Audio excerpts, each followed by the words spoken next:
Assalamualaikum warahmatullahi wabarakatuh. Alhamdulillah, alhamdulillahi wa kafa. Wassalatu wassalamu ala nabiyyina Mustafa wa ala alihi ahlus sidqi wal wafa, amma ba'du. Rekan-rekanku yang berbahagia, panitia yang baik hatinya, dewan juri yang arif lagi bijaksana. Jalan-jalan di waktu maghrib, jangan lupa membeli manggis. Perkenalkan, saya Wahib, dai muda yang super manis.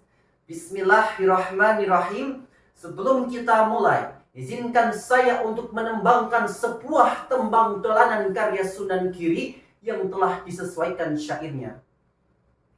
Yo prakonco sinau bebarengan, bebarengan sinau saben dina, nuntut ilmu supaya pinter, kudu iling karo Gusti Kang Kuwasa.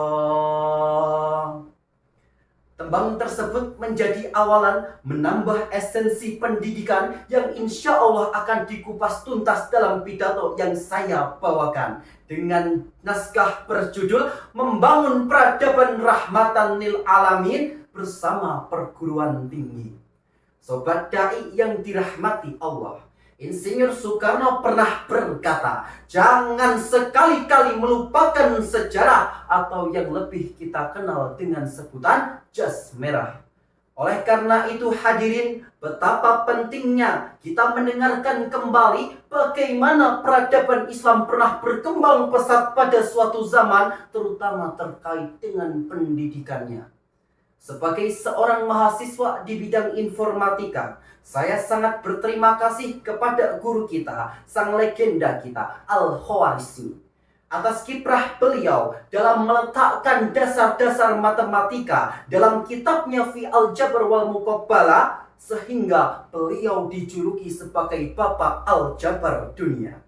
Legenda yang kedua, kita mengenalnya dengan sebutan Ibnu Sina, atau yang orang-orang barat lebih akrab menyapanya dengan Avicenna. Dalam kitabnya Al-Qanun fi Tibb, buku kedokteran eksperimental paling penting dalam sejarah dunia. Buku ini juga yang membuat beliau dianggap sebagai dokter yang pertama kali di dunia melakukan uji klinis dan pengenalan farmakologis. Masya Allah. Banyak sekali contoh-contoh lainnya. Ada Ibnu Firnas, ada Al-Farabi, ada Ibnu Rushdi, ada Ar-Razi, ada Al-Kindi, yang semakin memperkuat bukti bahwa Islam pernah berkembang dengan pesat di masa lampau. Sobat dai yang dirahmati Allah, selanjutnya, apakah teman-teman pernah mendengar kisah terkait Baitul Hikmah? Sebuah perpustakaan yang bukan sekadar perpustakaan, namun sebagai pusat ilmu pengetahuan di masa kekhalifahan Abbasiyah. Di dalamnya orang-orang melakukan penelitian, orang-orang melakukan pengkajian, orang-orang melakukan pembelajaran, dan banyak hal-hal bermanfaat lainnya sebelum akhirnya kisah ini berakhir di tangan Kekaisaran Mongol Kaisar Hulagu Khan.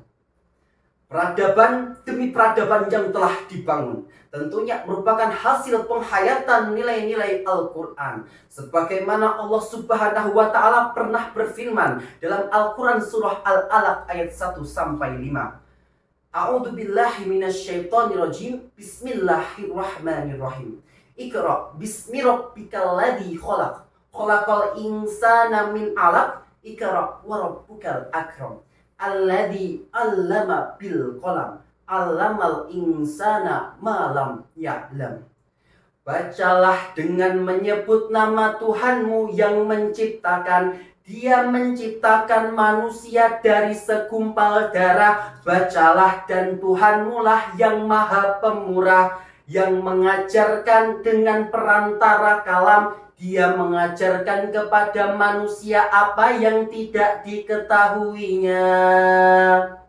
Sobat dai yang dirahmati Allah, ayat tersebut seharusnya menjadi tamparan keras bagi kita para manusia bahwa sesungguhnya segala ilmu pengetahuan berasal dari ketidaktahuan manusia, dan karena Allah lah segala peradaban itu bisa tercipta.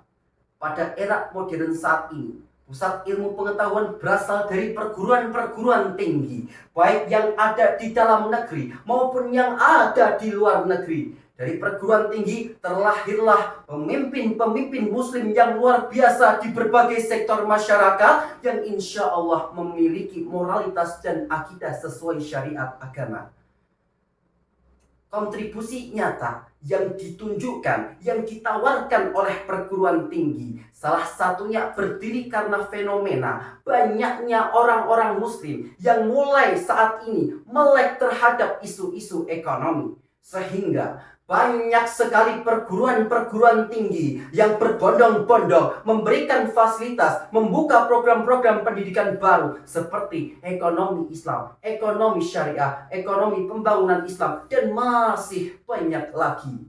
Tentunya output yang diharapkan adalah mampu terciptanya sistem ekonomi yang lebih baik dan lebih bermanfaat kepada masyarakat, serta yang paling penting adalah rahmatan lil alamin.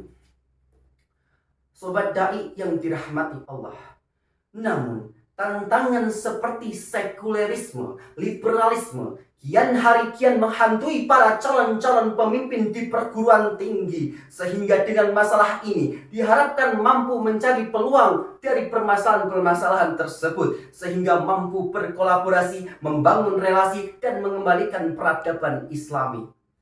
Agama Islam yang rahmatan lil alamin telah dijelaskan oleh Allah Subhanahu wa taala dalam Al-Qur'an surah Al-Anbiya ayat 107. A'udzu billahi minasyaitonir rajim. Bismillahirrahmanirrahim. Wa ma arsalnaka illa rahmatan lil alamin. Shadaqallahul adzim. Dari ayat tersebut bagaimana Allah telah mengutus Nabi Muhammad SAW kecuali untuk menjadi rahmat bagi seluruh alam. Dan bukti Islam telah menjadi rahmat bagi seluruh alam, khususnya di Indonesia, lebih khususnya lagi di tanah Jawa, adalah kehadiran para wali songo. Sunan Gresik kondang ilmu dagange, Sunan Ampel falsafah moh limone, Sunan Giri tembang dolanane, Sunan Bonang musisi gamelane, Sunan Derajat pepali pitune, Sunan Kalijaga wayangane, Sunan Muria ngemu tradisine, Sunan Kudus gede toleransine, Sunan Gunung Jati politike. Sobat Dai yang dirahmati Allah, sebagai penutup, Tridharma perguruan tinggi apabila dilaksanakan dengan cara yang tepat mampu mewujudkan kontribusi dan peran nyata dalam mewujudkan peradaban Islam yang menjadi rahmat bagi alam semesta. Oleh karena itu, sebagai umat muslim sudah sepantasnya kita mengemban amanah suci ini untuk menjadi pemimpin-pemimpin peradaban yang sejati. Marilah kita tunjukkan kepada dunia bahwa kitalah pemimpin-pemimpin peradaban yang jujur, pemimpin-pemimpin peradaban yang adil, pemimpin-pemimpin peradaban yang berkompetensi tinggi, pemimpin-pemimpin peradaban dari perguruan tinggi. Ketupat dudoh santen menawi lepat kula nyuwun agunging pangapunten. Akhir kata, kalau ada piring yang pecah jangan disimpan di dalam peti. Kalau ada perkataan saya yang salah jangan disimpan di dalam hati. Hidup kesepian tanpa kekasih, cukup sekian dan terima kasih. Nun wal qalami wa ma yasturun fastabiqul khairat wabillahi taufiq wal hidayah. Wassalamu alaikum warahmatullahi wabarakatuh.